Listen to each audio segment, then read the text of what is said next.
بسم اللہ الرحمن الرحیم۔ معزز ناظرین، ایک مرتبہ پھر حلاوت ایمان پروگرام میں نئے موضوع کے ساتھ ہم حاضر ہیں، اور آج ہمارے ساتھ ہمارے جو مہمان ہیں معزز، بڑے اہم مہمان ہیں جن کا تعلق گجرات سے ہے۔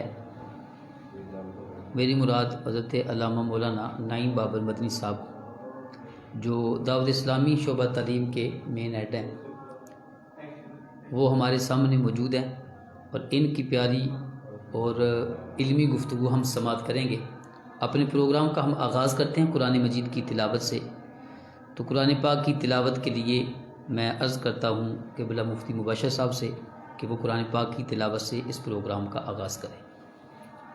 اعوذ باللہ من الشیطان الرجیم،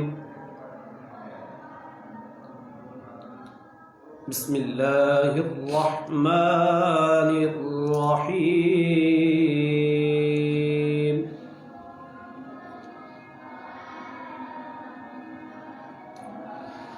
انا اعطیناک الکوثر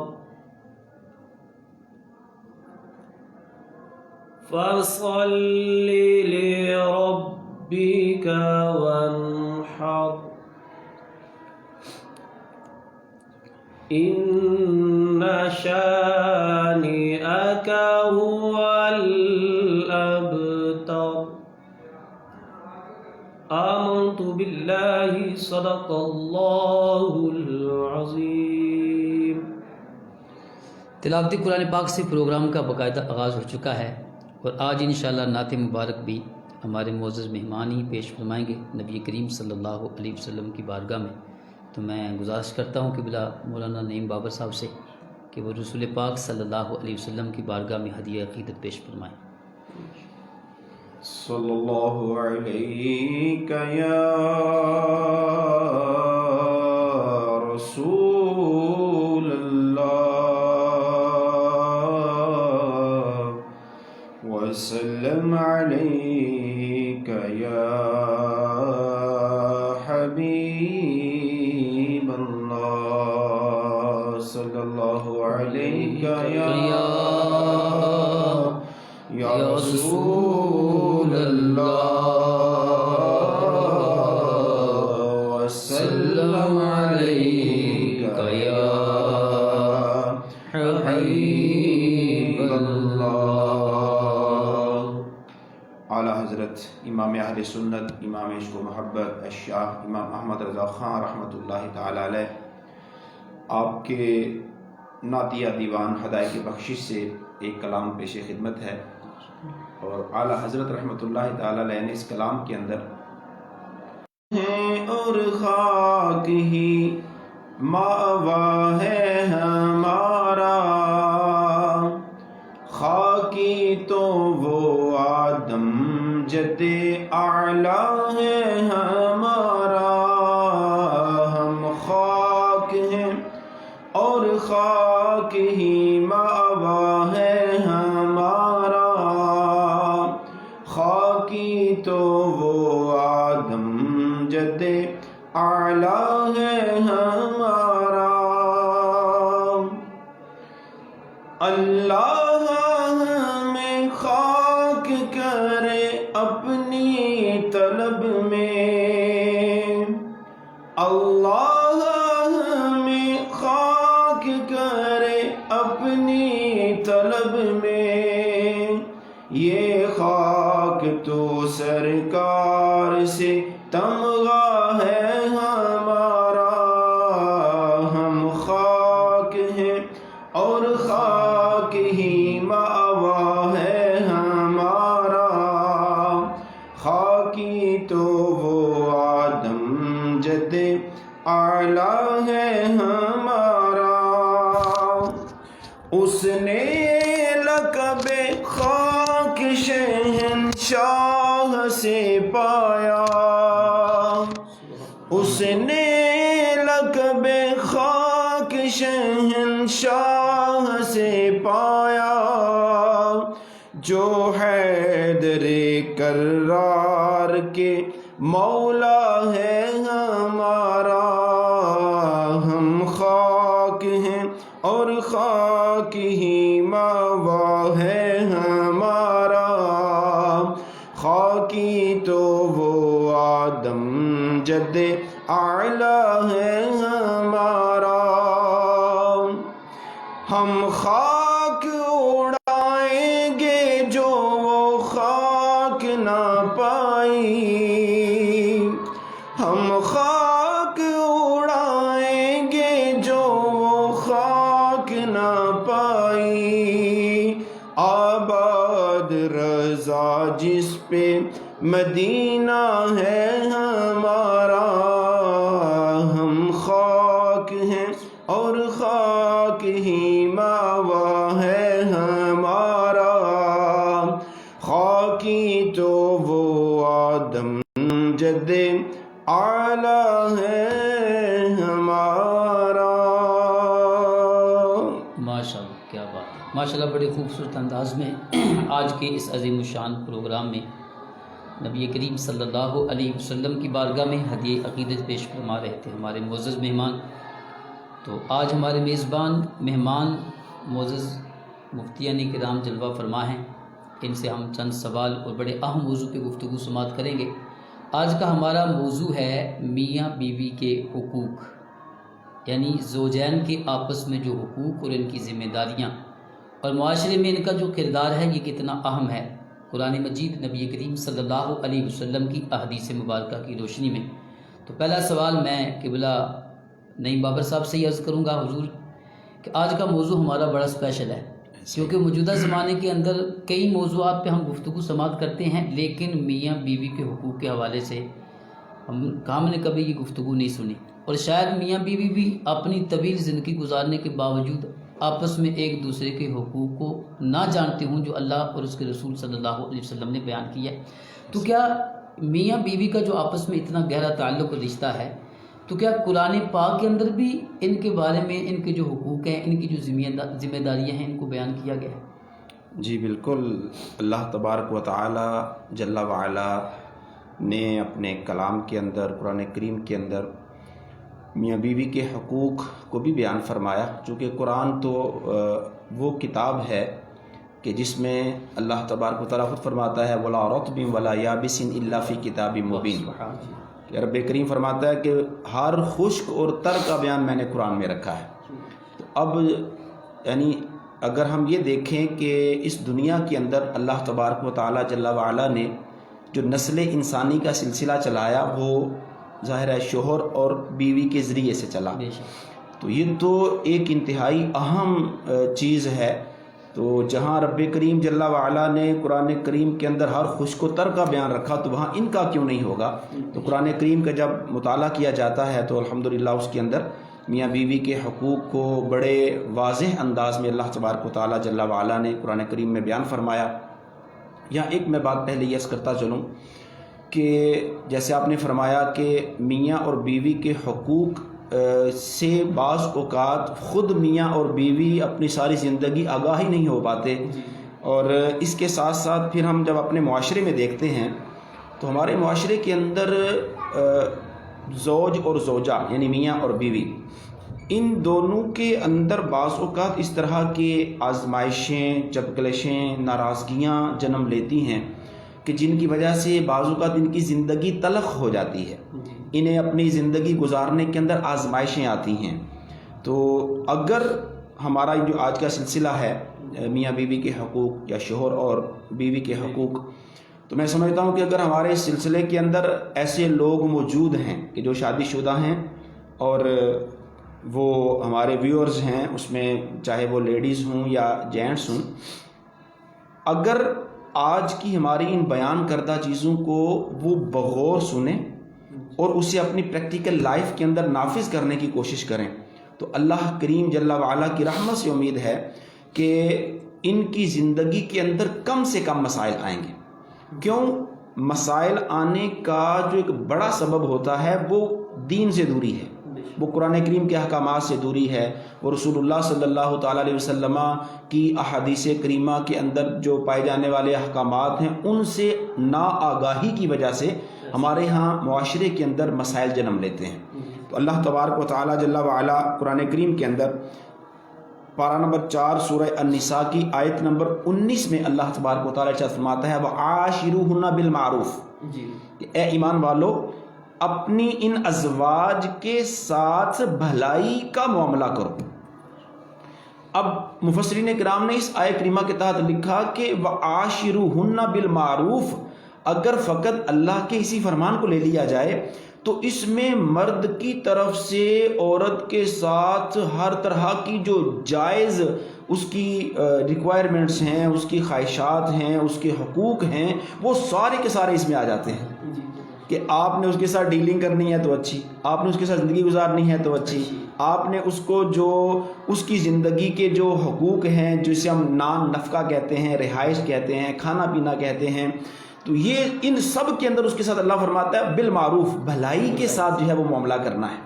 تو اللہ تبارک و تعالیٰ نے اس سورہ پاک کے اندر اس بات کو جو ہے اس طرح بیان فرمایا۔ اسی طرح ہم اگر قرآن کریم کے اندر مزید غور کرتے ہیں تو سورہ طلاق 28واں پارہ سورہ طلاق اس کی آیت نمبر 6 اور 7، اس میں اللہ تبارک و تعالیٰ جل وعلا نے وہ عورت کے جس کو اس کا شوہر طلاق دے دیتا ہے، طلاق دینے کے بعد جو اللہ کریم جل وعلا نے اپنے قرآن کے اندر احکام بیان کیے، اللہ فرماتا ہے اسکنوہن من حیث سکنتم من وجدکم کہ جب تم اپنی زوجہ کو، بیوی کو طلاق دے دو تو اب اسے کہاں ٹھہراؤ؟ عورتوں کو وہاں ٹھہراؤ جہاں تم خود رہتے ہو اپنی طاقت پر۔ چونکہ آج کا یہ سلسلہ میں سمجھوں گا یہ ہمارے لیے بڑا غنیمت والا ہے اور ایک اچھا موقع ہے ہمارے لیے۔ بہت ساری ایسی چیزیں ہیں مفتی صاحب معاشرے کے اندر کہ جن سے ہمارے لوگ آگاہ نہیں ہیں۔ مثلا اب اسی آیت کریمہ کو اگر دیکھا جاتا ہے تو عورت کو اگر اس کا شوہر طلاق دے دے تو عورت عدت کہاں گزارے گی؟ کیا بات ہے؟ ہمارے ہاں کیا ہوتا ہے کہ جیسے ہی اللہ نہ کرے شوہر طلاق دیتا ہے تو جو لڑکی ہوتی ہے، جو بیوی ہوتی ہے، اس کو فوراً اس کے میکے والے اٹھا کر اپنے گھر لے جاتے ہیں۔ حالانکہ حکم شرعی یہ ہے کہ وہ عورت اپنے شوہر کے ہاں عدت کے ایام پورے کرے۔ استاد صاحب ماشاءاللہ آپ کی یہ جو گفتگو ہے بڑا اہم آپ نے پوائنٹ جو ہے یہ سامنے لایا ہے کہ اگر طلاق دینے کے بعد ہمارے اکثر کیا تقریباً 99% ایسا ہی ہوتا ہے، ایسا ہی کہ طلاق دینے کے بعد فوراً اٹھا کے میکے بھیج دیتے ہیں۔ جی تو یہ بڑا اہم پوائنٹ ہے، ناظرین سامعین یہ سنیں، بڑی اہم گفتگو استاد صاحب فرما رہے ہیں ماشاءاللہ۔ یعنی عورت کے حقوق دیکھیں اللہ تبارک و تعالیٰ نے کتنے خوبصورت انداز میں بیان فرمائے کہ اگر عورت طلاق یافتہ بھی ہوتی ہے تو ایسا نہیں ہے کہ وہ شوہر جو ہے نا وہ اس کے سارے حقوق سے مبرہ ہو گیا، اس سے وہ آزاد ہو گیا۔ اللہ فرماتے ہیں اسکنوہن من حیث سکنتم من وجدکم کہ تم اپنی طاقت بھر ان عورتوں کو وہاں ٹھہراؤ جہاں تم خود رہتے ہو، یعنی عدت کے دوران کی رہائش یہ شوہر پر واجب ہے۔ اسی طرح ان ایام کا جو خرچہ ہے، جو کھانا پینا ہے، جو اس کے پہننے کے معاملات ہیں، وہ سارے کے سارے عورت پر ہیں۔ اور آپ فرماتے ہیں وَلَا تُضَارُّوهُنَّ لِتُضَيِّقُوا عَلَيْهِنَّ اللہ فرماتے ہیں ان پر ضرر نہ کرو، انہیں نقصان نہ دو۔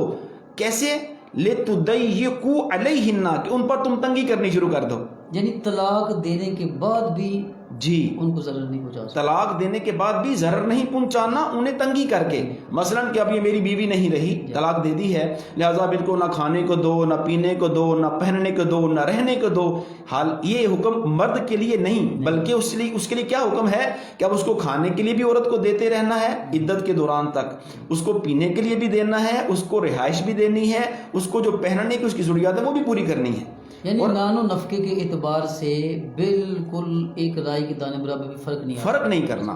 اور اگر ہم اس حکم قرآنی کو بغور دیکھیں تو اس میں دیکھیں اللہ فرماتا ہے وَلَا تُضَارُّوهُنَّ ان کو ضرر نہ دو۔ کیسے؟ لِتُضَيِّقُوا عَلَيْهِنَّ ان پر تنگی کر کے۔ یعنی اب اس سے ناظرین اندازہ لگا سکتے ہیں کہ جب وہ عورت اس بندے کے نکاح میں ہے تو اس وقت اسے مفتی صاحب کس قدر لحاظ حقوق کا رکھنا پڑے گا کہ اللہ تبارک و تعالیٰ طلاق دیے جانے کے بعد عدت کے ایام میں ان حقوق کا لحاظ رکھنے کا حکم فرما رہا ہے. کیا بات ہے. یہ تو ابھی یعنی یہ وہ معاملہ ہے جو ہم سمجھتے ہیں ختم ہو گیا. لیکن جی. اس کے باوجود قرآن کیا کہتا ہے ان کے حقوق کے متعلق؟ جی ان کے حقوق یعنی اس وقت بھی باقی ہیں. لِتُضَيِّقُوا عَلَيْهِنَّ ان پر تنگی نہ کرو. اور بھی فرمایا وَإِن كُنَّ أُولَاتُ حَمْلٍ اگر وہ امید سے ہیں جب طلاق دے دی ہے تو اب کیا کرنا ہے فَأَنفِقُوا عَلَيْهِنَّ ان پر خرچ کرتے رہو. چونکہ عورت کی طلاق کے حوالے سے دیکھا جائے تو ضمناً ہم اپنے ناظرین کو یہ مسائل بھی ساتھ ساتھ بتاتے چلتے ہیں کہ عورت کی عدت کی مختلف صورتیں ہیں. جی جی. اگر عورت کو جو ہے وہ ماہواری آنے کا معاملہ ہے طلاق کے بعد تو وہ 3 حیض گزارے گی. جی. اگر وہ اس کنڈیشن میں نہیں ہے, اس کو وہ ماہواری نہیں آتی, اب اس کی عدت 3 مہینے ہے.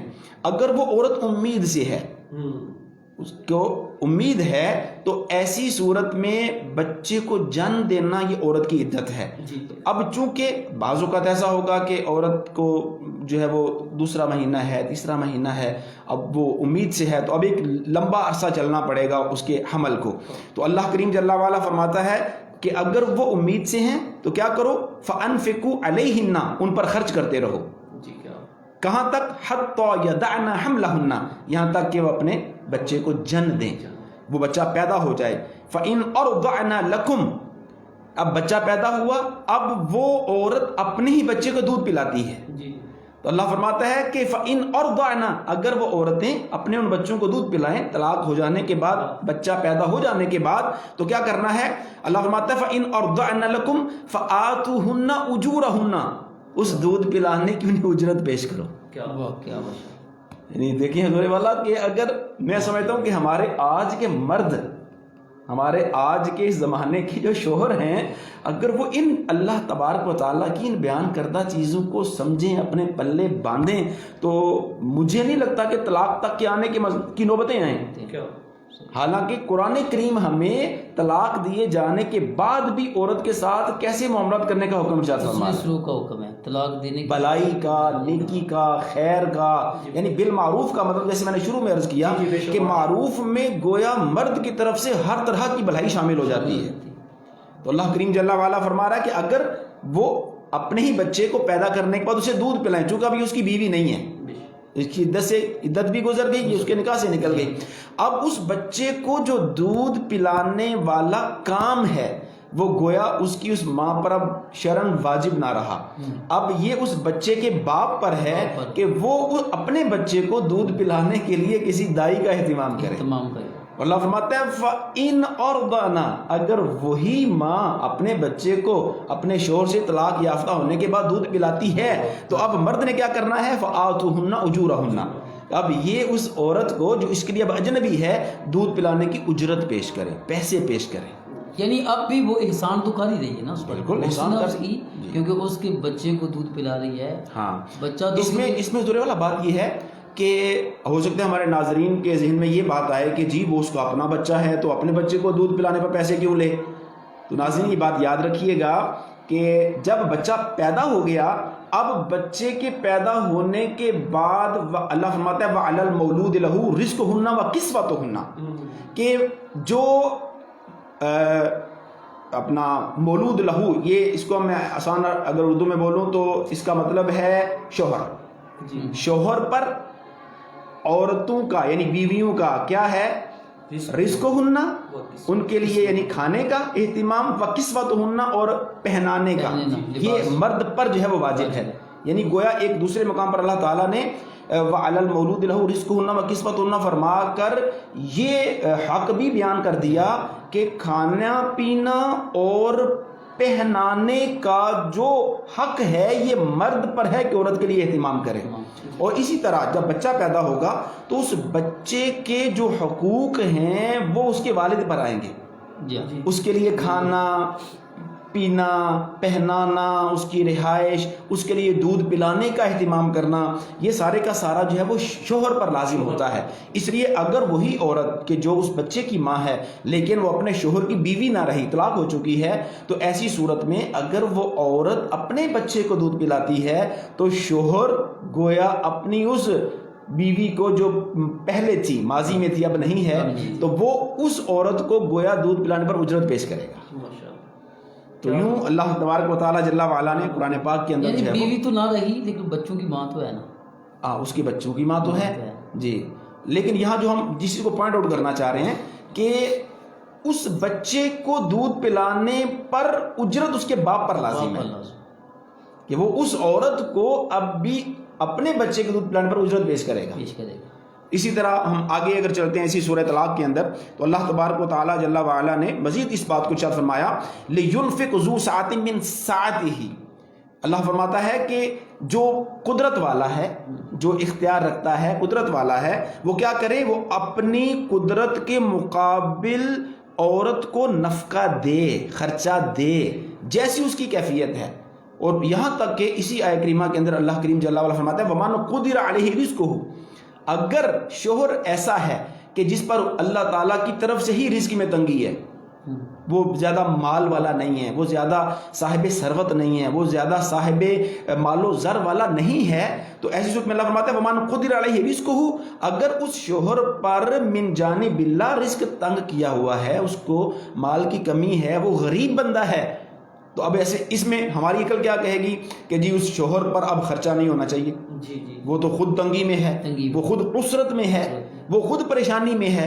اللہ فرماتا ہے وَمَنْ قُدِرَ عَلَيْهِ رِزْقُهُ, جس پر رزق تنگ ہے فَلْيُنْفِقْ مِمَّا آتَاهُ اللَّهُ, کیا فرماتا ہے پھر بھی وہ اللہ کے دیے میں سے خرچ کرے اس پر, یعنی جتنا اس کے پاس ہے, جتنا اس کے پاس, اگر وسعت نہیں ہے تو جتنا ہے اس کے مطابق خرچ کرے گا. چونکہ عورت کی جانب سے جو مرد پر یہ احکام لازم کیے گئے, حقوق لازم کیے گئے, یہ گویا اس میں مرد کی بھی حیثیت کو دیکھا جائے گا. ایسا نہیں ہے کہ مرد جو ہے نا وہ 15,000 20,000 کی آمدنی والا ہے, اب شریعت کہے کہ تو نے اس کو ماہانہ 50,000 خرچہ دینا ہے, ایسا نہیں ہوگا. جیسی شوہر کی آمدنی ہوگی اسی کے مطابق عورت کے جو خرچ کرنے کے حوالے سے معاملات مرد پر لازم ہوتے ہیں وہ اسی مقدار کی صورت میں اس پر جو ہے وہ خرچ کیے جائیں گے. تو یوں اللہ تبارک و تعالیٰ جل وعلا نے قرآن کریم کے اندر جگہ بجگہ میاں بیوی کے ان حقوق کو, ان خرچ کرنے کے معاملات کو جو ہے وہ بیان فرمایا. کیا بات ہے, ماشاء اللہ جی. آپ سماعت کر رہے ہیں سامعین اور ناظرین, کتنے خوبصورت انداز میں قبل علامہ صاحب گفتگو فرمائی ہے کہ مرد پر اس کی بیوی کے جو حقوق ہیں طلاق دینے کے بعد بھی کچھ عرصہ تک, جب کہ اس کے ہاں بچہ پیدا ہو تو وہ جاری رہتے ہیں, اور عدت تک تو اس خود بیوی کے حقوق بھی اس پر نان و نفقے کے اعتبار سے, رہن سہن کے اعتبار سے اس پر باقی رہتے ہیں. معاشرے کے اندر یہ تنفیر, یہ نفرتیں صرف دین سے جو ہے وہ دوری کی وجہ سے یہ سب کچھ ہو رہا ہے. اور میاں بیوی ایک اتنا اہم موضوع ہے کہ قبلہ مفتی صاحب جلوہ فرما ہیں جن کی سرپرستی میں ہمارا یہ پروگرام الحمدللہ چل رہا ہے, اور علامہ مبشر اقبال مدنی صاحب محتمم جامعہ محمدیہ ڈوگا شریف وہ بھی جلوہ فرمایا. تو میں ایک اور مزید سوال جو ہے قبلہ مفتی صاحب سے یہ عرض کروں گا کہ قرآن مجید کے اندر جس طرح علامہ صاحب قبلہ فرما رہے تھے میاں بیوی کے حقوق, تو قرآن پاک میں تو غالباً اس سے بھی زیادہ علامہ صاحب کہ لباس قرار دیا گیا نا بیوی کو, لباس لکم وانتم لباس لہم, یعنی قرآن پاک کے اندر اللہ تبارک و تعالیٰ نے فرمایا کہ عورتیں تمہارا لباس ہیں جی اور تم ان کا لباس. یعنی یہ جو مثال کتنی خوبصورت دی ہے کہ لباس کی حفاظت انسان کتنی کرتا ہے, اس پر داغ نہیں لگنے دیتا, اس کتنی حفاظت کرتا, اس کو صاف ستھرا رکھتا ہے. تو یہ دونوں ایک دوسرے کے لباس ہیں, میاں بھی اور بیوی بھی. اگر مرد کوئی ایسا کام کرے گا تو پھر بھی مسئلہ ہوگا, اگر عورت کوئی ایسا کام کرے گی پھر بھی مسئلہ ہوگا.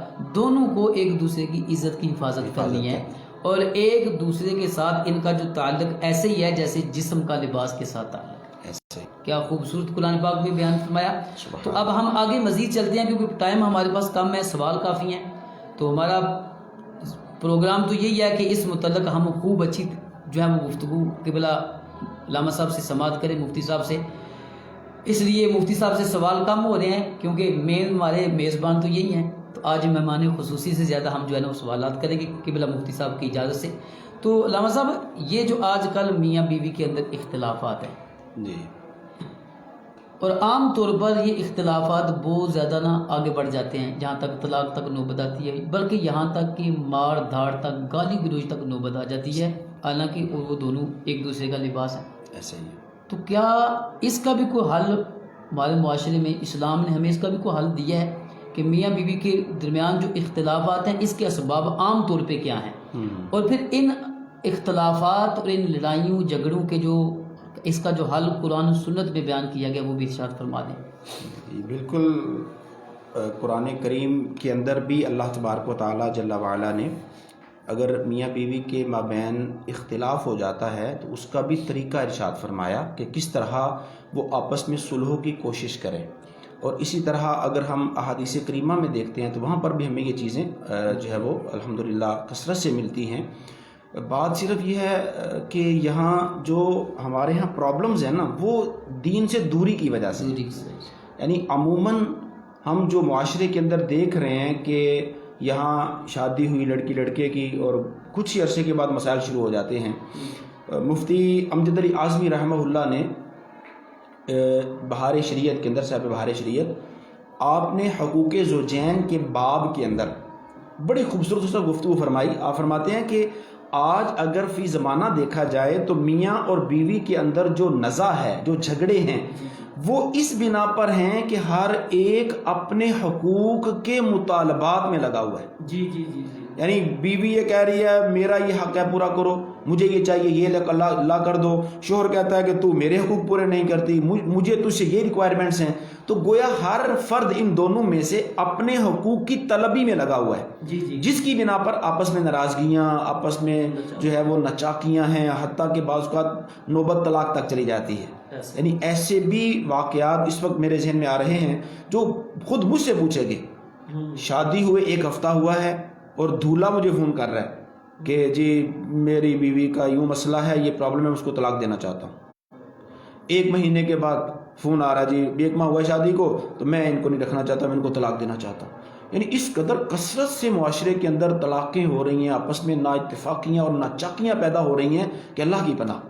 اب مفتی امجد علی اعظمی رحمہ اللہ نے جو اصول بیان فرمایا، آپ کہتے ہیں اگر میاں اور بیوی اپنے حقوق کا مطالبہ کرنے کی بجائے جی جی، ہر ایک دوسرے کے حق پورے کرنے لگ جائے، یعنی شوہر یہ کہے کہ مجھ پر میری بیوی کی یہ حقوق ہے، میں یہ پورے کرتا ہوں، اور بیوی یہ اپنی جگہ پر یہ سوچے اور سمجھے کہ مجھ پر میرے شوہر کے حقوق ہے، میں یہ پورے کرتی ہوں، تو جب ہر ایک دوسرے کے حقوق پورے کرنے لگ جائے گا تو جھگڑے ختم ہو جائیں گے، لڑائیاں ختم ہو جائیں گی۔ بڑی کمال، یہ میں سمجھتا ہوں کہ صاحب بہار شریعت کے جو الفاظ ہیں نا کہ اپنے حقوق کا مطالبہ کرنے کی بجائے اگلے کے حق پورے کرنے بندہ لگ جائے تو مسائل ختم ہو جائے۔ بے شک کوئی فرق نہیں ہے۔ یعنی اگر اسی چیز کو ہم میاں اور بیوی سے ہٹ کر بھی دیکھتے ہیں، بہن بھائیوں کے اندر اختلافات ہیں، حتیٰ کہ اب تو ایسا زمانہ آ گیا کہ مطلب ماں باپ کے ساتھ جو ہے وہ اولاد کے اختلاف چل رہے ہوتے ہیں، اور اس کے پیچھے فیکٹر کیا ہے، اس کے پیچھے محرک کیا ہے، اس کا موجب کیا ہے؟ وہی دنیاوی چیزیں، دنیاوی تقاضے کہ یہ نہیں دیا تو وہ نہیں دیا، اس نے یہ کہا تو میں نے یہ کہا۔ تو اگر ان ساری چیزوں کو میں سمجھتا ہوں اس فارمولے پر لایا جائے، جی جی، والدین کا اولاد سے اختلاف ہے، والدین اولاد کے حق پورے کریں، اولاد والدین کے حق پورے کریں۔ میاں بیوی کا اختلاف ہے، شوہر بیوی کے حق پورے کرے، بیوی شوہر کے حق پورے کرے۔ بھائی بہن میں اختلاف ہے، بہن بھائی کے حق پورے کرے، بھائی بہن کے حقوق پورے کرے، تو میں سمجھتا ہوں کہ ہمارے معاشرے کے اندر الحمدللہ امن قائم ہو جائے، سکون قائم ہو جائے، اور جتنے اس طرح کے نزاعی معاملات ہیں وہ ختم ہو جائیں۔ بجائے اس کے کہ شکوے شکایات کریں ہاں کہ میرے ساتھ یہ ہو رہا ہے، میرے ساتھ کوئی صحیح طرح برتاؤ نہیں ہو رہا، جی، میرا یہ حق ہے، اس کو نہیں دیکھا جا رہا، تو بڑی خوبصورت بات کی ہے استاد صاحب نے بے شک کہ بجائے اس کے جو بندہ جناب یہ کہے کہ میرا یہ حق پورا نہیں ہو رہا، وہ یہ کوشش کرنے لگ جائے کہ میں اگلے کا حق پہلے پورا کروں۔ جی، یعنی جب اپنی ذمہ داری کا احساس ہر ایک کو ہو جائے گا نا، یہ مسئلہ ختم ہو ایسے جائے گا۔ میں یعنی استاد کریم قرآن کریم سے جی، معذرت آپ کی جی، بات جی، میں نے کاٹی۔ قرآن پاک کے اندر اللہ تبارک و تعالیٰ جل وعلا نے جب میاں بیوی کے درمیان اختلاف ہو، اس اختلاف کو ختم کیسے کیا جائے، بڑا پیارا انداز ہے۔ پارہ 5 سورہ نساء آیت نمبر 34 اور 35 کے اندر اللہ تبارک و تعالیٰ اس بات کو ارشاد فرماتا ہے کہ اللہ کریم جل وعلا نے فرمایا کہ وَإِنْ خِفْتُمْ شِقَاقَ بَيْنِهِمَا، اگر تم میاں اور بیوی کے درمیان جھگڑے کا خوف پاؤ تو کیا کرو، فَابْعَثُوا حَكَمًا مِّنْ أَهْلِهِ وَحَكَمًا مِّنْ أَهْلِهَا، تو اللہ فرماتا ہے ایک وہاں سے فیصلہ کرنے والا فیصل بندہ لے لیں، پنچ لے لیں، اور ایک عورت کے خاندان سے لے لیں، یہ دو بندے ہوئے۔ اب یہ دونوں کیا کریں، اللہ فرماتا ہے کہ اب یہ دونوں کیا کریں، ان یریدا اصلاحا، اگر یہ دونوں اصلاح چاہتے ہیں، یوفق اللہ بینہما، اللہ ان کے مابین موافقت پیدا فرما دے گا، اگر یہ اصلاح اگر یہ چاہتے ہیں تو۔ کیونکہ اب اگر یہ پنچ ہی ہمارے معاشرے کے اندر وہ پنچایتیں کرنے شروع کر دیں، وہی کھینچا تانی میں پڑ جائیں کہ ہماری بچی کے ساتھ یہ کیا گیا تھا، وہ کہیں ہمارے بچے کے ساتھ یہ کیا گیا تھا، اب اگر فیصل بندہ ہی اصلاح نہیں چاہتا، وہ بھی نزاع چاہتا ہے، کھینچا تانی چاہتا ہے، تو پھر تو اصلاح بظاہر ہونا مشکل ہے۔ تو اگر میں سمجھتا ہوں کہ ہمارے ناظرین، ہمارے جو شوہر ہیں، جو بیویاں ہیں، وہ اللہ تعالیٰ کے اس فرمان کو بھی پیش نظر رکھیں کہ اگر آپ کا آپس میں ہو گیا، بحیثیت انسان اختلاف ہو جاتا ہے، بات بڑھ جاتی ہے، لیکن اگر ہم اپنے ان جھگڑوں کو قرآن پر پیش کر دیتے ہیں، اللہ کے فرامین پر پیش کرتے ہیں، تو اللہ تبارک و تعالیٰ جل وعلا ہمیں اس کا حل ارشاد فرماتا ہے۔ ایک پنچ وہاں سے ہو، ایک پنچ یہاں سے ہو، پنچ یعنی فیصلہ کرنے والے، دو بندوں کو گویا حکم بنا لیا جائے۔ اب اللہ فرماتا ہے ان یریدا اصلاحا، اگر یہ دونوں صلح چاہتے ہیں تو اللہ تعالیٰ بھی ان کے مابین صلح کی صورت پیدا فرما دے گا۔ ان اللہ کان علیما خبیرا، بے شک اللہ تعالیٰ جاننے والا، خبر رکھنے والا ہے۔ کیا بات ہے، قرآن مجید نے ہمارے لیے کتنی خوبصورت اللہ تعالیٰ کا کلام نے ہمارے لیے حکم بیان کیا ہے، اور قبلہ علامہ صاحب کے بڑے پیارے انداز میں یہ بات واقعی قابل توجہ ہے مفتی صاحب، کیونکہ عام طور پہ استاد صاحب ہوتا یہ ہے کہ جو اصلاح کرنے والے، جو دونوں کے درمیان معاملے کو دونوں کی طرف سے ڈیل کرنے والے ہوتے ہیں، وہ ایک دوسرے کو زیر کرنے کی کوشش جی ایسے ہی وہ ان کی طرف داری کریں گے، وہ ان کی طرف، حالانکہ ان کو دونوں نے حاکم بنایا ہے، فیصلہ کرنے والا، نہ یہ کہ ایک دوسرے کی جو ہے وہ دیگر معاملات کے اندر وہ کرتے رہیں۔ لیکن ہمارے معاشرے کے اندر تو یہ ہے قرآن مجید سے دوری۔ جی قرآن پاک نے ہر چیز کا حل ہمارے سامنے رکھ دیا ہے، اور جو فیصلہ کرنے والے ہیں کاش کہ ان کو بھی قرآن پڑھنا نصیب ہو، اور وہ یہ بات سمجھیں کہ ہمیں دو ایسے خاندانوں کے درمیان، اور یہ کتنا اہم ہے، نبی پاک علیہ السلام کی حدیث میں کتنی فضیلت ہے کہ جب کوئی خاندان آپس میں روٹھ جائیں، ناراض ہو جائیں، قطع تعلقی ہو، تو ایسے موقع پر ان میں صلح کروانے کا کتنا اجر و ثواب، اللہ کی بارگاہ میں یہ کتنا پسندیدہ عمل ہے۔ تو بڑے خوبصورت انداز میں یہ اس مسئلے کو بھی قبلہ علامہ صاحب نے حل فرمایا۔ تو میں ایک سوال اور بھی ایڈ کروں گا اس کے ساتھ کہ پہلے ہم نے بیوی کے حقوق جو مرد پر ہیں وہ بیان کیے، اسلام کے اندر جو مرد ہے، مرد کے جو حقوق ہیں بیوی پر، اور مرد کی جو فضیلت ہے بیوی پر، اس کو کس انداز میں نبی پاک صلی اللہ علیہ وسلم نے بیان کیا؟ جی بالکل، اس میں بھی اگر ہم اولاً قرآن کریم کو دیکھتے ہیں تو اللہ تبارک و تعالیٰ قرآن پاک میں فرماتا ہے الرجال قوامون علی النساء، اللہ فرماتا ہے مرد عورت پر افسر ہے۔ کیوں افسر ہے؟ اس کی اگر تفاسیر میں جایا جائے تو مفسرین کرام نے یہاں بڑی خوبصورت گفتگویں کی، فرماتے ہیں کہ عورت کا نان نفقہ، خرچہ، اس کی رہائش، اس کا پہننا، کھانا پینا، یہ سارے کا سارا کس پر لازم ہے؟ مرد پر لازم ہے۔ تو جس پر اس کا خرچہ ہے اللہ نے اس کو اس پر فضیلت دی، گویا مرد عورت پر حکمران ہے۔ اور اس کی ایک تفسیر مفسرین نے یہ بھی کی کہ اللہ تبارک و تعالیٰ نے نبوت اور رسالت مردوں کو دی، عورت کوئی نبی نہیں، کسی عورت کو اللہ نے رسول نہیں بنایا۔ مرد مردوں میں نبی ہوئے، مردوں میں رسول ہوئے۔ اچھا، مردوں میں امامت ہے، عورت امامت نہیں کر سکتی، عورت مرد امامت کی اہل نہیں ہے۔ اسی طرح مرد ہی حکمران ہوتا ہے، عورت حکمران ہو تو نبی پاک صلی اللہ علیہ وسلم کی بڑی واضح حدیث پاک موجود ہے ذخیرہ حدیث کے اندر کہ جس قوم کی حکمران عورت ہو وہ قوم کو بھی فلاح نہیں پاتی، چونکہ حکمرانی بھی امامت بھی یہ اللہ تعالیٰ نے مرد کے نصیب میں رکھی ہے۔ تو یوں مرد عورتوں پر افسر ہیں، حکمران ہیں۔ تو ایک تو یہ اللہ تعالیٰ نے بیان فرمایا مردوں کی فضیلت عورتوں پر۔ دوسرا نبی پاک صلی اللہ تعالیٰ علیہ وسلم کی بڑی خوبصورت حدیث پاک ہے، مسند احمد کی حدیث، ابن ماجہ شریف میں حضرت عبداللہ بن ابی اوفا سے روایت ہے آپ فرماتے ہیں نبی کریم صلی اللہ تعالیٰ علیہ وسلم نے فرمایا والذی نفسی بیدہ، اس ذات کی قسم جس کے دستے قدرت میں میری جان ہے، آپ فرماتے ہیں عورت اپنے شوہر کا حق ادا نہ کرے گی جب تک کہ شوہر کے کل حقوق ادا نہ کر لے. یعنی عورت اگر نمازی ہے، عورت اگر روزے رکھنے والی ہے، عورت اگر رات کو قیام کرنے والی ہے، عورت اگر تلاوت قرآن کرنے والی ہے، عورت کثرت سے درود پڑھنے والی ہے، عورت ہر وقت تسبیح کے دانے پہ دانے گراتی ہے، ہر وقت اس کی زبان اللہ کے ذکر سے تر ہے، لیکن اگر وہ شوہر کے حقوق پوری نہیں کرتی تو اللہ کے حقوق اس نے پورے کوئی نہ کیے. یعنی گویا رب کے حقوق کی بجا آوری کو شوہر کے حقوق کی بجا آوری پر کر دیا گیا.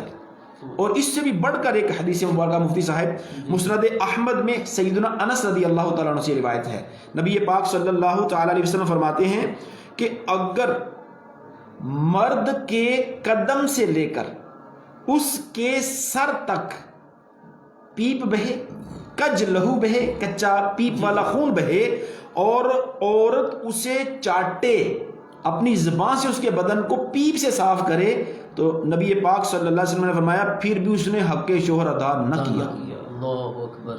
یعنی شوہر کے اس قدر حقوق عورت پر بھی ہیں. اگر عورت کا نان نفقہ، خرچہ، رہائش، پہننا سب مرد پر ہے، اس کی اولاد کا خرچہ یعنی شوہر پر ہے، تو عورت پر بھی مرد کے حقوق رکھے گئے. ایک حدیث کریمہ ہے طبرانی شریف میں، حضرت معاذ رضی اللہ تعالیٰ عنہ سے روایت ہے، رسول اللہ صلی اللہ علیہ وسلم نے فرمایا عورت اس وقت تک ایمان کا مزہ نہ پائے گی جب تک کہ وہ حق شوہر کو ادا نہ کر لے.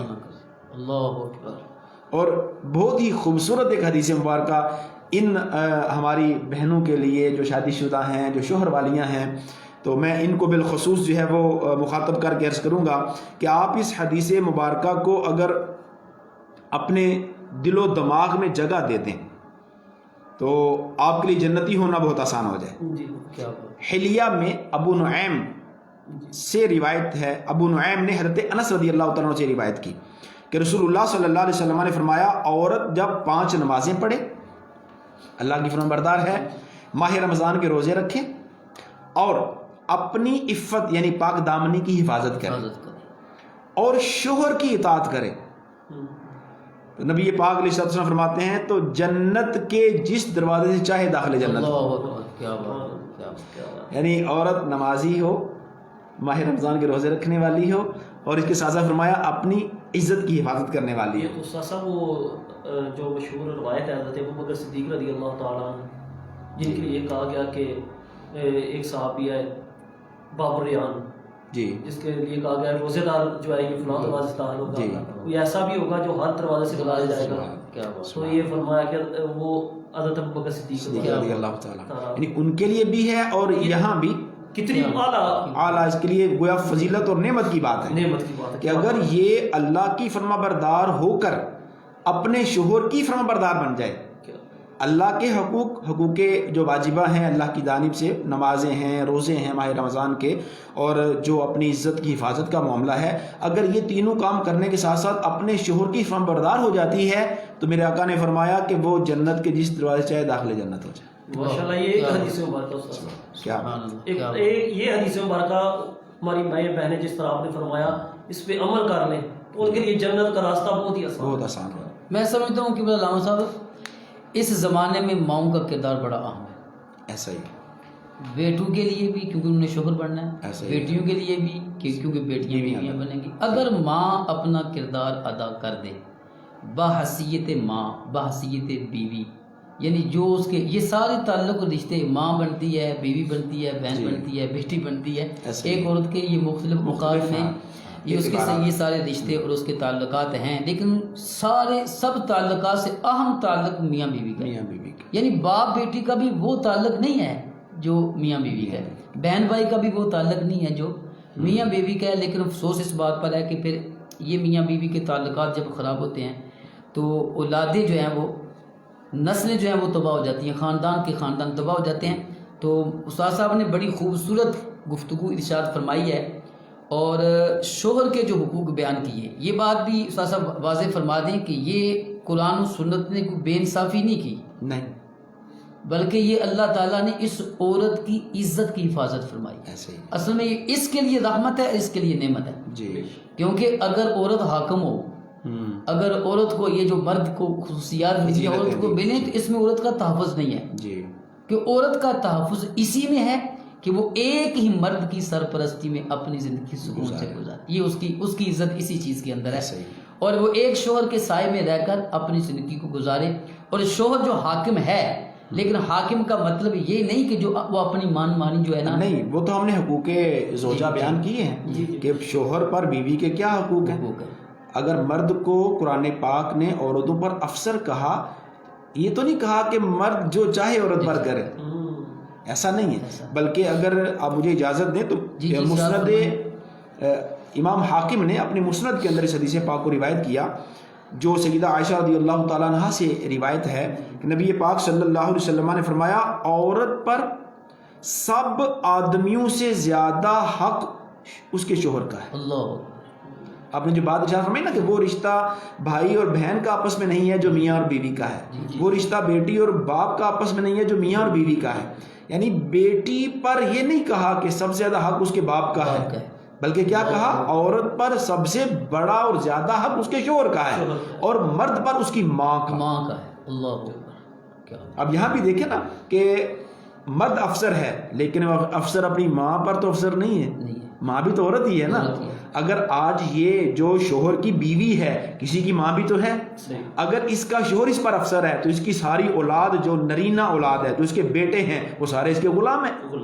ایسا ہی. یعنی یہ تو گویا اگر ہماری عورتیں اس لاجک کو سمجھیں، کیونکہ اب دیکھیں اگر شیطان دماغ میں وسوسہ ڈالتا ہے، جی دیکھیں مولانا لوگ کیسی باتیں کر رہے ہیں، یہ کہہ رہے ہیں جی عورت محکوم ہے، مرد حاکم ہے، مرد افسر ہے، عورت جو ہے نا وہ گویا اس کی وہ غلام ہے، اس کے جو ہے ماتحت ہے. تو کتنے مرد اس پر افسر ہیں؟ ایک اس کا شوہر، اس کا ایک شوہر اس پر افسر ہے. میری بات ذرا سنیے گا. ایک مرد اس پر افسر ہے مفتی صاحب. اگر اس عورت کے ہاں 4 بیٹے ہوئے، وہ چاروں کیا ہیں اس کے؟ واہ کیا بات ہے، غلام ہیں، بیٹے ہیں.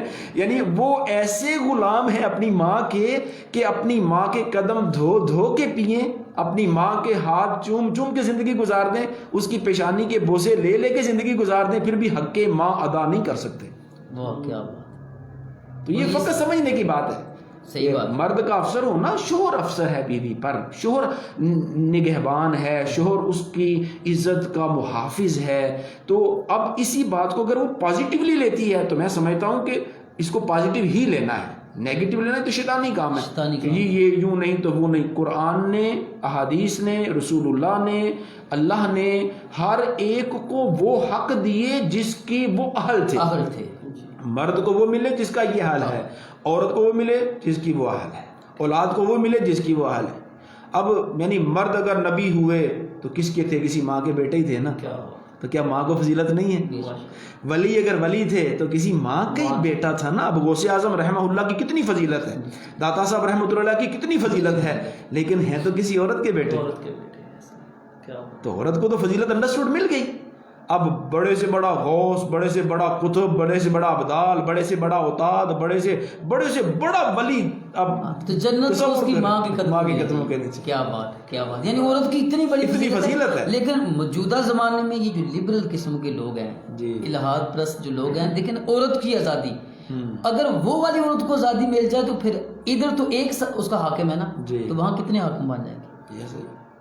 اگر وہ جاب کرتی ہے، کسی کے پاس کام کرتی ہے، وہ گھر سے باہر نکلتی ہے، کتنے لوگ اس کے حاکم بن جائیں گے. ویسے کتنے تجربے کی بات ہے کہ یہ فلسفہ یہ انسان نہیں سمجھ رہا جو قرآن نبی پاک اسلام کے حدیث میں. اور پھر اس میں استاد محترم، اس میں ایسا بھی نہیں ہے، اسلام عورت کو جاب سے منع تھوڑی کرتا، نہیں کرتا. اور مرد، اسلام تو یہ کہتا ہے کہ اپنی جو قیودات اور شرائط ہیں اسلام کی، اس کے مطابق کرے جاب. پھر استاد تعجب یہ بات ہے کہ یہ آزادی اسلامی قیودات سے ہے. جی. جب آپ دنیاوی معاملات کے اندر وہاں قیدیں لگتی ہیں کیا؟ جہاں وہ جاب کر رہی ہے ان کی کوئی قانون نہیں ہے. بالکل ہے. وہ جس اسکول میں، جس کالج میں، جس یونیورسٹی میں، جس دفتر میں وہ کام کر رہی ہے، وہاں کے اصول ہیں. اچھا، اسلام سے آزادی. جی. یعنی اگر ایک اسلام سے آزادی مانگے گی نا تو پھر نہ جانے اس کو کہاں کہاں غلامی کرنی پڑے گی. کاش کہ وہ صرف ایک اسلام کی غلامی کر لیں تو باقی اسلام نے تو اس کے پاؤں کے نیچے جنت رکھ دی ہے. اس سے بڑی سعادت کیا ہے؟ ایک وقت کا وزیر اعظم ہے, بڑے عہدے پر ہے, بڑی فضیلت, جیسے غوث قطب ابدال, تو اللہ تعالیٰ نے ماں کو ہی یہ شان دی ہے کہ جنت اس کے قدموں میں. یہ فضیلت مرد کے لیے تو نہیں ہے, یہ عورت کے لیے ہے. یعنی مرد اگر حاکم ہے تو عورت کے بھی فضائل کم نہیں, لیکن اس بات کو سمجھنے کی ضرورت ہے, بجائے اس کے کہ ہم شیطان کے وسوسوں میں آئیں. ہم قرآن و سنت کو سمجھیں کہ قرآن نے ہماری عزت کی ذمہ داری دی ہے, ہماری عزت. یہاں مجھے ایک شاعر کا شعر یاد آ رہا ہے کہ بندہ اللہ کو سجدہ نہیں کرتا. جی اللہ کو سجدہ نہیں کرتا, اللہ کی نہیں مانتا, کتنوں کی ماننی پڑتی ہے اس کو. شاید کہتا ہے نا, ایک سجدہ جسے تو گھراں سمجھتا ہے, 1000 سجدوں سے دیتا ہے آدمی کو نجات. تو اگر ایک مرد کی یہ فرما برداری میں آ جائے, اس کی حفاظت کی چھتری میں آ جائے, تو اللہ تعالیٰ اس کو کتنی برکتیں عطا فرمائے گا. یہ واقعی آپ والی بات ہے کہ یہ سمجھنے کی حاجت ہے. اسلام کسی کے ساتھ زیادتی نہیں کرتا, چاہے شوہر ہے, چاہے بیوی ہے, چاہے اولاد ہے, چاہے ماں باپ ہے, ہر ایک اس کے حقوق دیتا ہے. اور وہ حقوق دیتا ہے جو دنیا کی کوئی طاقت نہیں دے سکتی. آج کل دیکھو نا, یہ عورتوں کے متعلق کتنے جو ہیں وہ ادارے بن چکے, قائم ہو چکے ہیں. عورتوں کے حقوق کے لیے کتنی جو ہیں وہ تنظیمیں بن چکی ہیں, لیکن جو حقوق اللہ اس کے رسول صلی اللہ علیہ وسلم نے دیے ہیں, جیسا کہ بڑی معروف و حدیث نہیں, نبی پاک علیہ السلام کا اپنی ازواج مطہرات کے ساتھ کیسا, یہ تو امت کی تعلیم کے لیے کہ سیدہ ام المومنین رہتے خدیجہ رضی اللہ تعالیٰ عنہا نے سرکار سے بیماری کی حالت میں چادر مانگی جو نبی پاک علیہ السلام کی جسم مبارک پر تھی, کہ میں یہ چاہتی ہوں کہ مجھے اسی چادر میں کفن دیا جائے. اب وہ زوجہ ہیں, آج کی زوجہ تو یہ اس کا تو تصور نہیں. اچھا پھر واہ حضور نے کیا کہا؟ حضور نے کیا, لو اردت جلدی لآتیتکی, اگر اب تو مجھ سے میری کھال بھی مانگتی میں اتار کے دے دیتا.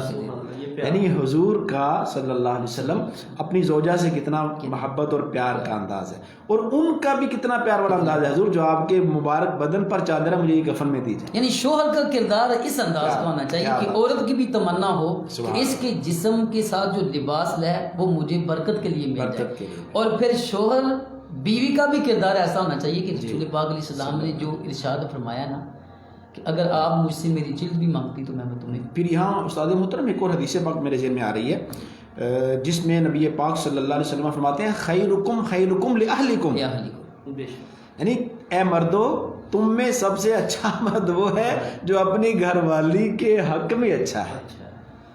ہمارے بعض اوقات کیا ہوتا ہے, ہم سمجھتے ہیں جو باہر عزت ہو گھر میں چاہے عزت کوئی نہ ہو. رسول اللہ صلی اللہ علیہ وسلم نے 11 عورتوں سے شادی کی. اب یہاں میں ایک بات یس کرتا چلوں کہ اسلام کو عورت سے نفرت تو نہیں.